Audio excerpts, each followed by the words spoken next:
Hey everyone, Anthony 4x4 Diesel. We haven't done this for a while, have we? Camera just bang over the engine bay, having a bit of a chit chat.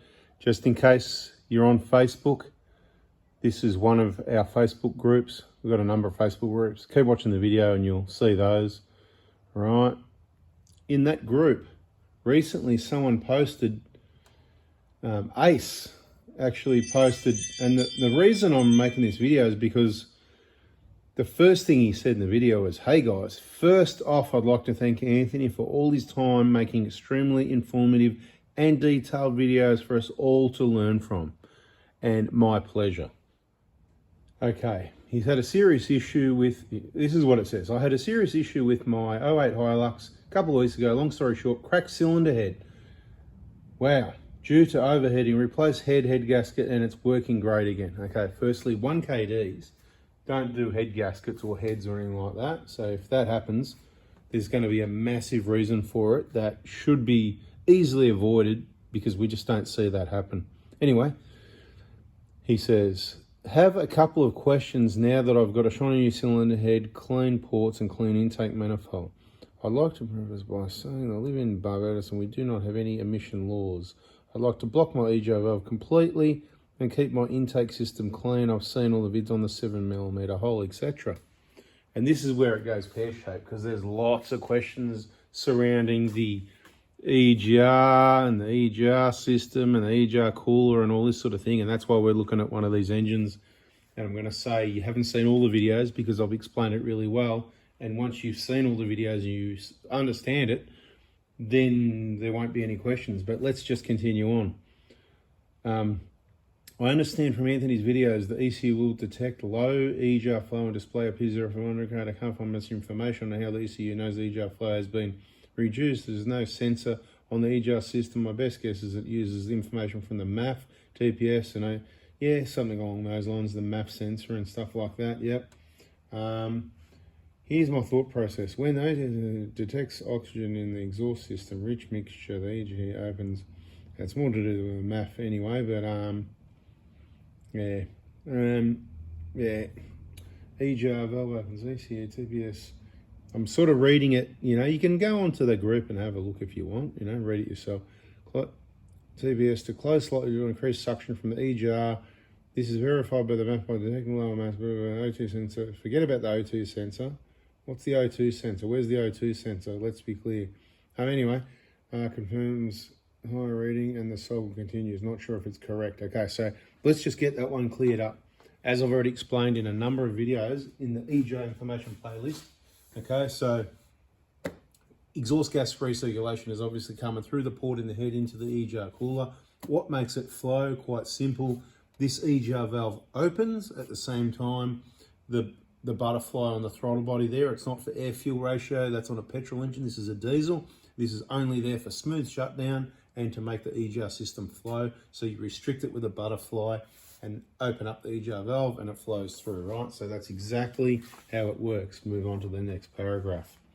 First question, there's bloody a number of questions here. There's three questions.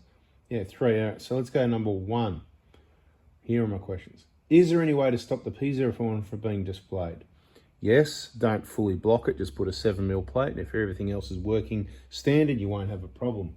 If you have a problem, you didn't plug something back in or something's not working standard, you've got a problem anyway. It does happen, it's rare, but it does happen.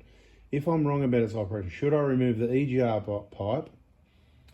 My model does not have an EGR cooler, so he's just got the pipe there, right? So he doesn't have the EGR cooler here, he's just got the pipe. So in Australia, Hilux's 05, 06 up until middle of 06, that's what they've got. Should I remove the EGR pipe? Doesn't have EGR cooler. Block the port completely on the head, put a plate, or blah, blah, blah, blah, blah. Well, what we said in videos was just put a 7mm plate. So that still stands. So nothing's changed. Put a 7mm plate in every 1KD in Australia. Or if you've got a similar looking engine with a similar looking EGR system, then you put a 7mm plate. To answer your question, to be the same as what people are doing here in Australia. But there's different EGR systems as well, and I don't know about those because I don't work on those because they're in whatever other countries in Europe or wherever, and they're different, right? So I can't really comment on that because I haven't done it. I don't know. I haven't seen those vehicles. Okay.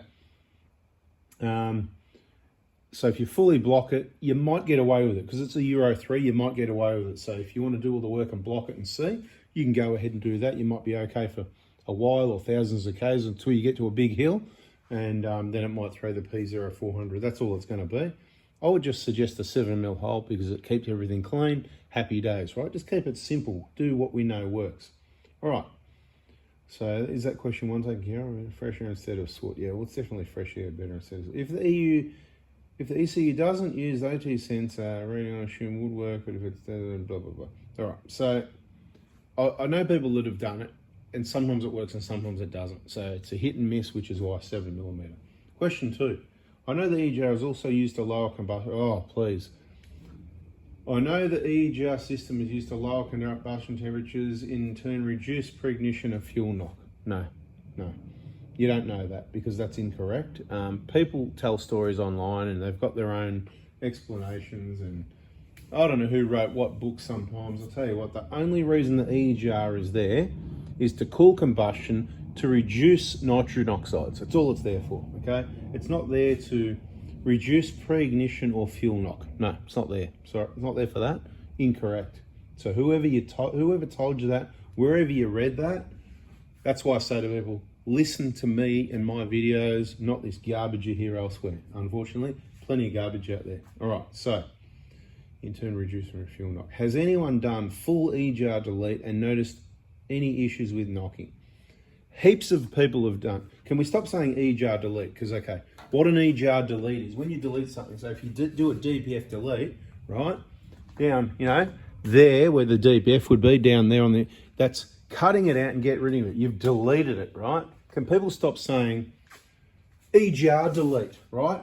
Unless we're deleting, ripping all the EGR valve and the EGR cooler and ripping all that and getting rid of it. We haven't deleted anything, right? But people keep talking about going into the ECU with the expensive equipment worth tens of thousands of dollars to shut the to make it be zero.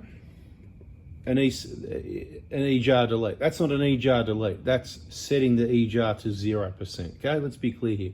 It's a zero EGR, 0% EGR.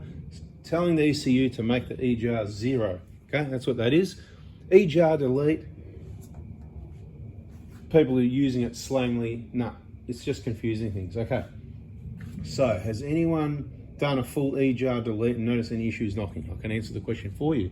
Been around doing this, working on these engines for a few years, and I can tell you I've had cars come in and people have done EGR deletes where they've got rid of stuff and blocked holes at both ends, and they've got engine lights all the time, whatever, and I have to take all that crap they just paid fancy blue and red and yellow colors, take it all back off and put it back the way it was before to get rid of it, unless this is years ago, before we had the equipment available, which we do know someone that can zero if that's what you want, and that would have solved the problem. There's no need to spend all that money on all that crap you don't need. Just leave it there, whatever. You can get rid of it if you want, whatever you want to do, right? So people have done it and they didn't notice any issue with knocking. It doesn't cause any knocking. It's not there to reduce pre-ignition or fuel knock. It's not there for that. Now, that's number 2.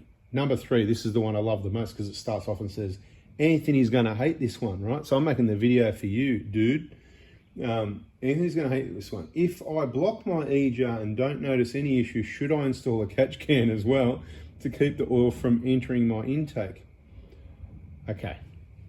You definitely haven't watched all the videos. Like you said, you watched all the videos, right? Because catch can, everybody knows about a catch can. You don't want a catch can. We don't want to bring the catch can boy out. You know, Johnny, catch can. Right? Put the catch can here. It takes the oil out. Maybe not. It maybe blocks up, causes other problems, pop seals, oil leaks everywhere. Or, no, there's other options for problems as well. Plus you wasted your money. Plus it's going to be bolted on somewhere and vibrate around and rip your guard to pieces, this side, that side, like the fuel filter, whatever. You see any catch cans here? No, little tiny bit of oil in your intake, beautiful bit of lubrication, anti-corrosion, love it, not an issue. As the engines get older, more oil sort of washes it through and keeps it all clean, beautiful. Can't be that much oil because the engine's got about 7 or 8 litres in the sump, and between services for people doing 10,000 Ks, they don't burn oil. It's not low on oil at the dipstick, so it can't be using much oil. So don't worry about it. You know how much air goes through the engine in 10,000 kilometres? Just think about it. You're driving down the highway at however many RPM, cylinder size. We'll do the mathematics on it. So can someone do that? So just do the mathematics. 10,000 kilometers, right? 10,000 kilometers with a 3-litre engine, driving at 100 k's an hour, 2,500, work it out. Tell me how many cubic meters, how many hundreds of thousands or millions of cubic meters of air have gone through that engine, along with 100 mil of oil. Like, hello. Anyway, hey, I'm not picking on you. I'm just saying. I'm just having, just putting it out there, right? So, if anyone blocking any issue, should I install a catch can as well? So no catch, just no catch can for any reason. Waste of time and money. Small amount of oil. A small amount as shown. Yeah, small amount, yeah. Cheers, guys, for reading some beers on me next time.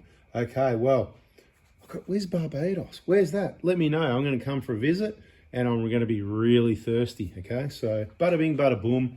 Subscribe, turn the bell on. That was a bit of chit-chat. You know what? Bada bing, let's get it out there onto this post as a reply, and it'll come out later. Hit the like button if you liked it. Bit of chit-chat, bit of info. Hopefully you understand it. All the info's there. Catch you on the next one.